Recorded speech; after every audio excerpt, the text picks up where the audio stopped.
नमस्कार दोस्तों। आप में से कई ऐसे होंगे जो कंप्यूटर का प्रयोग करना जानते हैं और कई ऐसे भी होंगे जो अभी कंप्यूटर का प्रयोग करना सीख रहे हैं। ऐसे में कंप्यूटर का प्रयोग करने के लिए एमएस ऑफिस का ज्ञान होना बहुत ही आवश्यक है, जिसमें एमएस वर्ड और एक्सेल का प्रयोग सबसे अधिक किया जाता है। इसलिए हम आज से एक एमएस वर्ड की सीरीज़ का शुरुआत कर रहे हैं, जिसमें हम बहुत ही सरल शब्दों में पूरी शुरुआत से एमएस वर्ड के बारे में सीखेंगे। तो चलिए आज की इस वीडियो का शुरुआत करते हैं।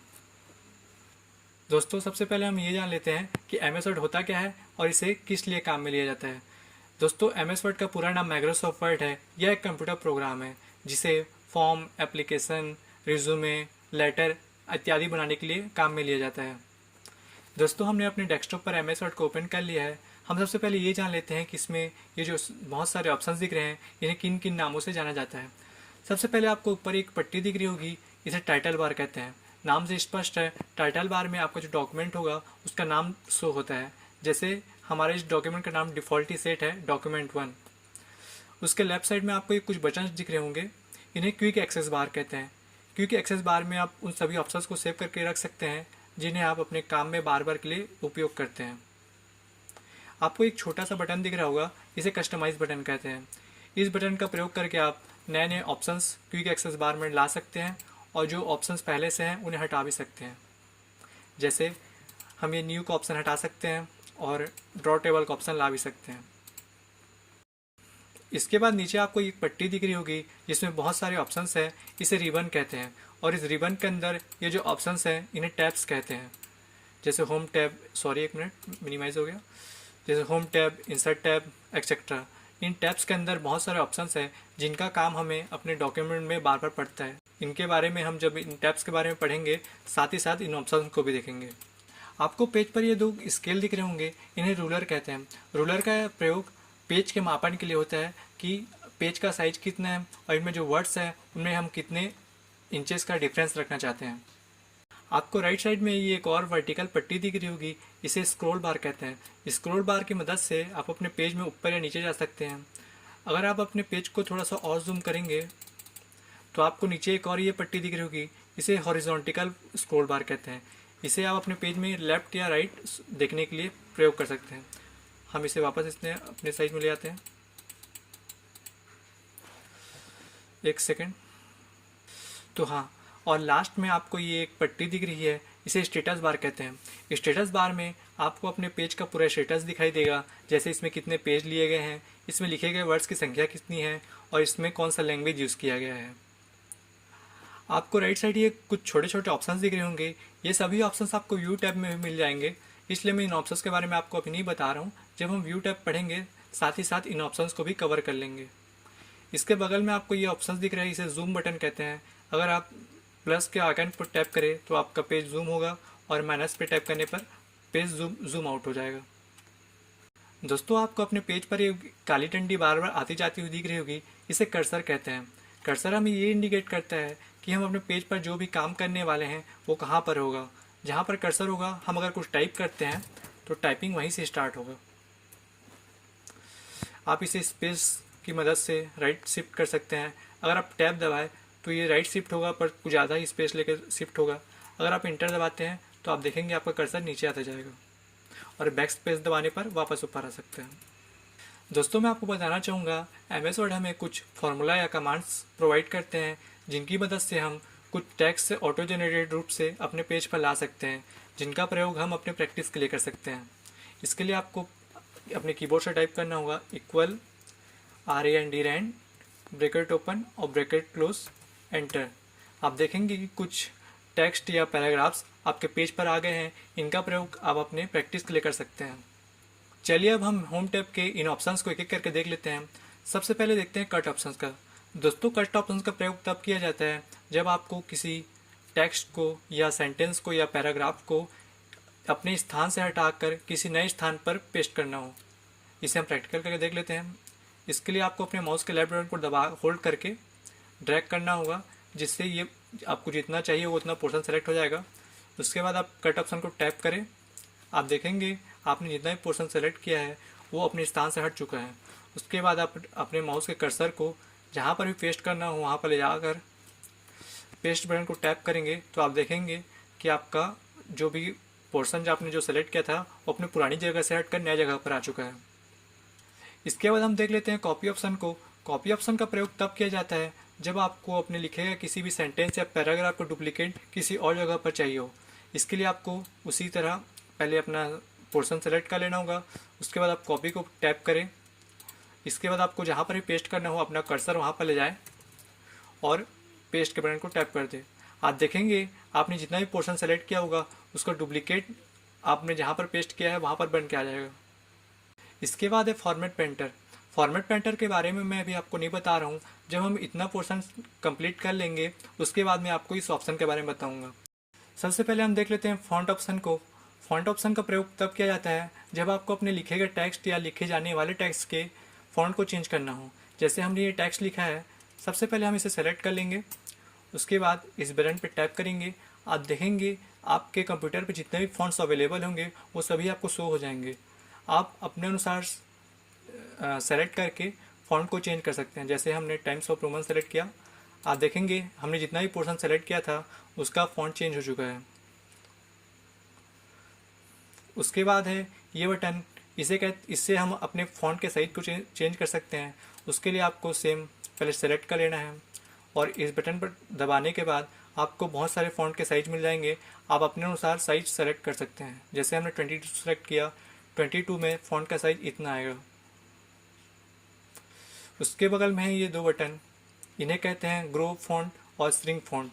ग्रो फॉन्ट से भी आपका फॉन्ट का साइज बढ़ेगा और श्रिंक फॉन्ट से फॉन्ट का साइज घटेगा। हम देख लेते हैं। पहले हमने इतना सेलेक्ट किया, ग्रो फॉन्ट पे टाइप करते ही फॉन्ट का साइज बढ़ने लगा और श्रिंक पे टाइप करते ही फॉन्ट का साइज घटने लगा। हम इसे पहले नॉर्मल कर लेते हैं, इतना ठीक है। इनके बगल में है case change button. Case change button से आपके जो लिखे गए सेंटेंस का केस है वो चेंज हो जाएगा। केस क्या होता है हम देख लेते हैं। सबसे पहले हम पूरा पैराग्राफ को सेलेक्ट कर लेंगे। इसके बाद पहला है सेंटेंस केस। सेंटेंस केस में क्या होता है, आपका जो सेंटेंस है उसका पहले वर्ड का पहला लेटर कैपिटल में होगा, उसके बाद के सभी लेटर्स स्मॉल में होंगे। ब्राउज सेलेक्ट कर लेते हैं। इसके बाद है लोअर केस। लोअर केस में आपके जितने भी सेंटेंस या वर्ड्स होंगे सभी लोअर केस में ही होंगे। उसके बाद है अपर केस। सेम वैसे ही आपके जितने भी वर्ड्स या सेंटेंस होंगे सभी अपर केस में ही होंगे, कोई भी लोअर केस में नहीं होगा। इसके बाद है कैपिटलाइज ईच वर्ड। इसमें क्या होता है कि आपके जो वर्ड है उसका जो पहला लेटर होगा वो कैपिटल होगा, उसके बाद के सभी लेटर्स स्मॉल लेटर्स में होंगे, स्मॉल केस में होंगे, सॉरी। उसके बाद है टॉगल केस। टॉगल केस थोड़ा अजीब है। इसमें आपके वर्ड का जो पहला लेटर है वो स्मॉल केस में होगा और उसके बाद के सभी लेटर्स कैपिटल केस में होंगे। हम इसे नॉर्मल कर लेते हैं, ठीक है। इसके बाद ये बटन, इसे कहते हैं बोल्ड बटन। बोल्ड बटन से आपका जो वर्ड या आपने जो भी लेटर सेलेक्ट किया होगा वो थोड़ा बोल्ड स्टाइल में हो जाएगा। जैसे हमने इतना को सेलेक्ट किया, इसे हम बोल्ड करेंगे। आप देख सकते हैं इनसे ये थोड़ा बोल्ड और थोड़ा हट के स्टाइल में हो गया है। बोल्ड के बगल में इटैलिक बटन। इटैलिक बटन का प्रयोग करके आप अपने सेंटेंस या पैराग्राफ को इटैलिक लुक दे सकते हैं। जैसे हमने इस पैराग्राफ को सेलेक्ट किया, इसके बाद हम जैसे ही इटैलिक बटन टैप करेंगे आप देख सकते हैं इटैलिक में जैसे सब कुछ टेढ़ा थोड़ा लिखा होता है, सेम वैसे ही ये पैराग्राफ टेढ़ा हो चुका है और इटैलिक में हो चुका है। इसके बाद है अंडरलाइन बटन। अंडरलाइन बटन का प्रयोग करके आप किसी भी सेंटेंस या पैराग्राफ को अंडरलाइन कर सकते हैं। जैसे हमने टैप किया, आप देख सकते हैं हमने इतना भी सेलेक्ट किया था वो अंडरलाइन हो चुका है। आप इसे एक बार सेलेक्ट करते हैं और इस बटन को टैप करके आप जो अंडरलाइन किए होंगे उस लाइन का स्टाइल चेंज कर सकते हैं। जैसे हमें ये स्टाइल पसंद है, हमने इसे सेलेक्ट कर लिया। इसके बाद है ये बटन, इसे कहते हैं स्ट्राइक थ्रू बटन। इसका प्रयोग करके आप अपने वर्ड या सेंटेंस को थोड़ा कट लुक दे सकते हैं। जैसे हम करके देखते हैं, हमने इतना को सेलेक्ट किया और उसके बाद स्ट्राइक थ्रू बटन पे टैप किया। आप देख सकते हैं हमने जो भी लिखा था उसके ऊपर एक कट लग चुका है।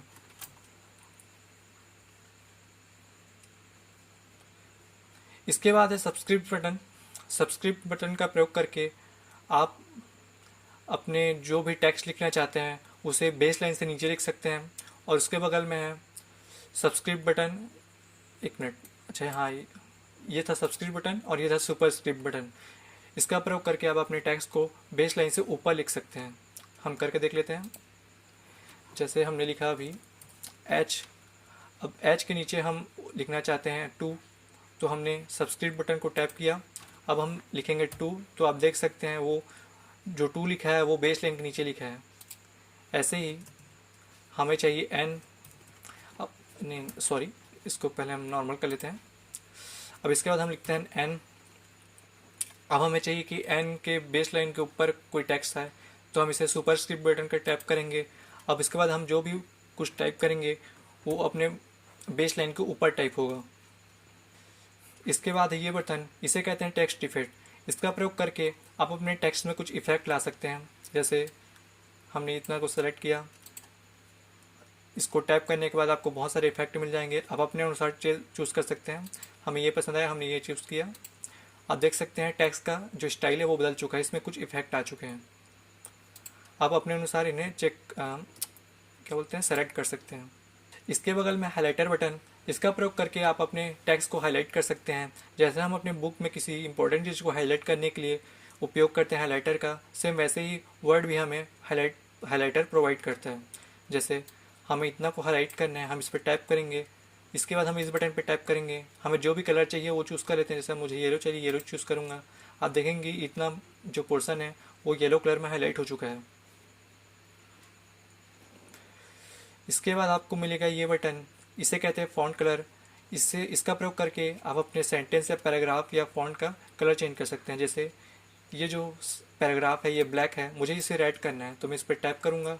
उसके बाद इस बटन पर टैप करूँगा, यहाँ से रेड कलर को सेलेक्ट कर लूँगा। तो आप देखेंगे मैंने जितना भी पोर्शन सेलेक्ट किया था वो रेड कलर में हो चुका है। दोस्तों हमने इतना एरिया को कंप्लीट कर चुका है। मैंने बोला था कि इतना कंप्लीट होने के बाद मैं आपको फॉर्मेट पेंटर के बारे में बताऊंगा। तो चलिए देखते हैं फॉर्मेट पेंटर क्या होता है। फॉर्मेट पेंटर को प्रयोग तब किया जाता है जब आपको किसी पैराग्राफ या सेंटेंस पर आपने जो भी फॉर्मेट अप्लाई किया है वो किसी और पैराग्राफ या सेंटेंस पर सेम टू सेम चाहिए हो। जैसे हमने देख लेते हैं, पहले इतना को हमने पहले बोल्ड कर लिया, इटैलिक कर लिया और अंडरलाइन कर लिया। अब मैं चाहता हूँ कि यहाँ पर जो भी फॉर्मेट्स अप्लाई हुआ है वो सेम फॉर्मेट लास्ट लाइन पे भी आए। इसके लिए हम क्या करेंगे, इतना को पहले सेलेक्ट कर लेंगे। इसमें से कोई भी आप लेटर या सेंटेंस या वर्ड को सेलेक्ट कर सकते हैं।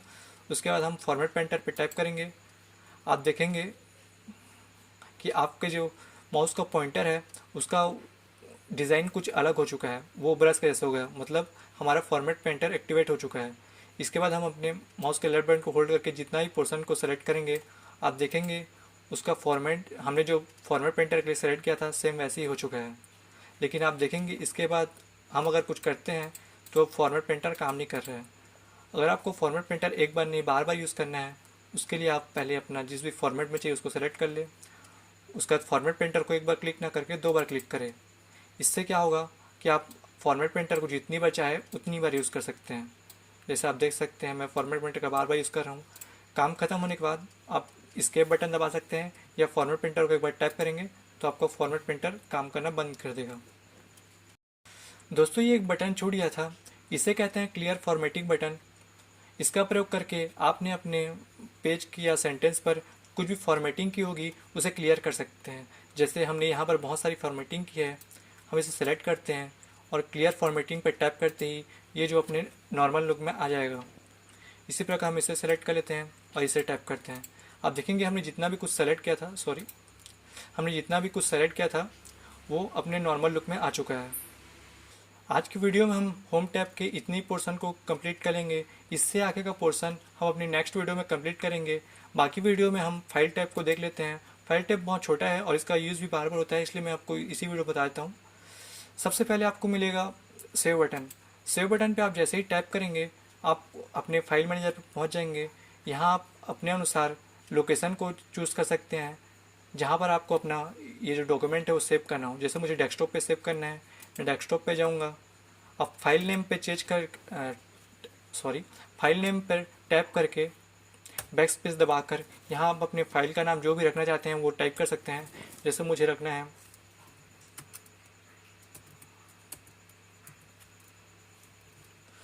प्रैक्टिस। उसके बाद आपको इसको वर्ड डॉक्यूमेंट में सेव करना है या पीडीएफ में, आप अपने अनुसार इसका टाइप सेलेक्ट कर सकते हैं। उसके बाद सेव बटन पर जैसे ही आप टाइप करेंगे आपका ये डॉक्यूमेंट सेव हो चुका है। मैं आपको दिखा देता हूँ। देखिए डेस्कटॉप में मैंने सेव किया था तो ये डेस्कटॉप पर सेव हो चुका है। इसको डबल टिप करके ओपन कर लेते हैं। इसके बाद है save as button. Save as button का प्रयोग तब किया जाता है जब आपने पहले से ही कोई डॉक्यूमेंट सेव करके रखा हो और आपको उसके फॉर्मेट में चेंजेस करना हो या उसके से सेम और डॉक्यूमेंट कुछ अलग फॉर्मेट में बनाना हो, इसके लिए सेव एज का प्रयोग किया जाता है। जैसे हमने अभी एक डॉक्यूमेंट वर्ड के रूप में सेव किया था, इसके बाद मुझे अगर इसे पीडीएफ के रूप में सेव करना है तो मैं सेव एज पे जाऊँगा। इसके बाद इसका जो टाइप है उसे पीडीएफ सेलेक्ट कर लूँगा और सेव पे टैप कर दूँगा। आप देखेंगे इस डॉक्यूमेंट का एक पीडीएफ बनकर आ चुका है। इसके बाद है ओपन बटन। ओपन बटन का प्रयोग करके आप किसी भी डॉक्यूमेंट को अपने वर्ड में ओपन कर सकते हैं। जैसे हमने ये बना कर रखा है डॉक्यूमेंट, हम इसे अगर ओपन करते हैं तो ये हमारे वर्ड में ओपन हो जाएगा, लेकिन ये पहले से ही ओपन था इसलिए आपको पता नहीं चल रहा है। अगर आप कुछ नया डॉक्यूमेंट ओपन करते हैं तो आपको ये ज़रूर पता चलेगा। इसके बाद है क्लोज बटन। क्लोज बटन को टैप करके आपने अपने वर्ड पर जो भी डॉक्यूमेंट ओपन करके रखा है उसे क्लोज कर सकते हैं। जैसे हम अभी क्लोज बटन को टैप करेंगे तो ये पूछ रहे हैं हम इसमें जो चेंजेस किए हैं उसे सेव करना चाहते हैं नहीं करना चाहते हैं। हम नहीं चाहते तो डोंट सेव पे टैप करेंगे। ये हमारा डॉक्यूमेंट बंद हो चुका है। इसके बाद हम ओपन पे टैप करके इसे दोबारा ओपन कर लेते हैं।